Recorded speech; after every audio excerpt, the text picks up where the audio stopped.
Banyak kabar yang menyebar di media sosial tentang bentrokan yang terjadi di Desa Wadas, Purworejo, Jawa Tengah.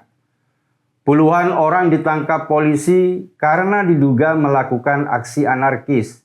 Peristiwa itu terjadi ketika Badan Pertanahan Nasional melakukan pengukuran lahan di Desa Wadas. Desa Wadas sempat digambarkan mencekam. Narasi yang berkembang, aparat melakukan kekerasan terhadap warga. Bahkan sempat muncul isu ibu dan anak ikut ditangkap. Semua itu telah dibantah oleh pemerintah dan pihak aparat keamanan.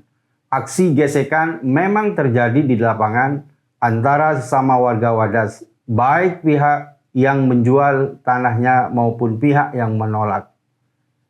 Tapi tidak ada aksi kekerasan seperti penganiayaan dan penangkapan secara tidak manusiawi oleh aparat keamanan. Menurut keterangan aparat, pihaknya mengamankan gesekan yang terjadi dari kedua belah pihak dan menangkap para provokator di lapangan.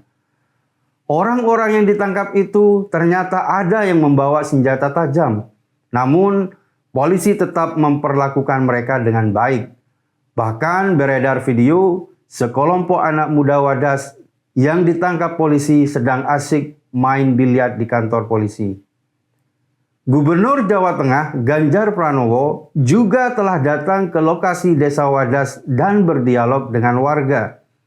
Ganjar menghimbau warga yang setuju menjual tanahnya dan yang tidak setuju agar tetap menjaga kerukunan. Ganjar juga berpesan agar warga nanti menggunakan uang penjualan tanahnya untuk hal yang produktif, untuk membeli tanah lagi, dan untuk modal usaha. Beberapa fakta memang tampak kabur karena banyaknya kabar bombastis di media sosial. Kami mengumpulkan beberapa fakta dari berbagai sumber. Fakta pertama, pertambangan batu di Wadas sudah dilakukan sejak lama, jauh sebelum proyek waduk benar dibangun. Penambangan batu andesit di Wadas sudah dilakukan oleh masyarakat. Menurut peneliti geologi di Pusat Riset Oceanografi BRIN, Yunia Witasari, pertambangan andesit di Desa Wadas sebenarnya sudah lama ada. Namun menurutnya kabar ini belum tersiar keluar. Kemudian ketika dibuka lebih besar, baru ramai dibicarakan. Fakta kedua, sebagian besar masyarakat bersedia menjual tanahnya. Hanya sebagian warga saja yang melakukan penolakan. Tercatat sejak awal 2021 telah disepakati tentang pertambangan di Desa Wadas oleh mayoritas warga Wadas.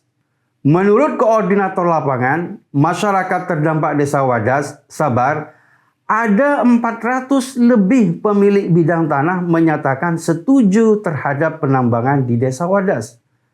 Ketiga, pihak yang bersedia menjual tanahnya mengaku mendapat ancaman.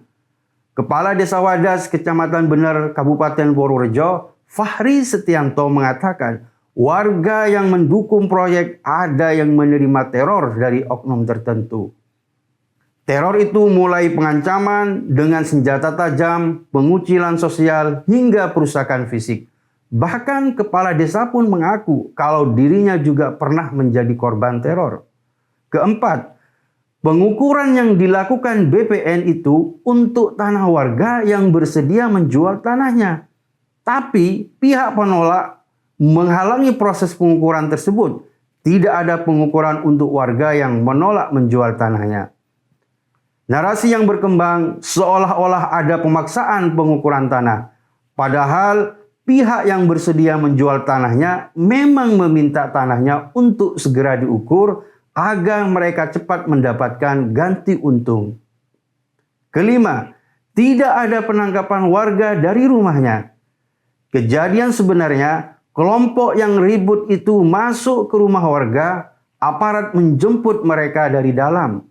Menko Polhukam Mahfud MD mengklaim tak ada warga Desa Wadas yang ditangkap aparat kepolisian dari rumahnya.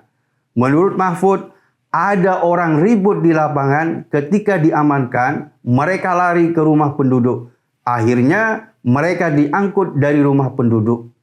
Bukan dipaksa pergi dari rumah, tapi diangkut karena dia lari ke rumah penduduk. Keenam, suasana di Desa Wadas baik-baik saja. Kabar berlebihan di media sosial itu hasil framing dan provokasi pihak yang tidak bertanggung jawab. Kondisi di Desa Wadas kondusif.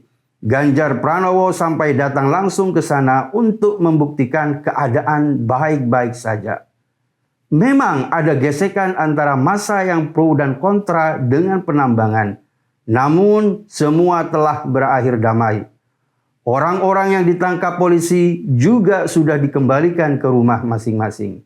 Keributan di Desa Wadas membesar luar biasa karena ada pihak yang tampaknya sengaja mengorkestrasi fakta yang sebenarnya tidak muncul ke permukaan karena kalah dengan kabar bombastis. Segala bentuk kesewenangan dan kekerasan memang harus dilawan. Namun itu tidak boleh menghalalkan segala cara, termasuk dengan menyebarkan kabar bohong dan kecemasan yang berlebihan. Sampaikan fakta sebenarnya, bela keadilan dengan akal sehat dan hati yang jernih.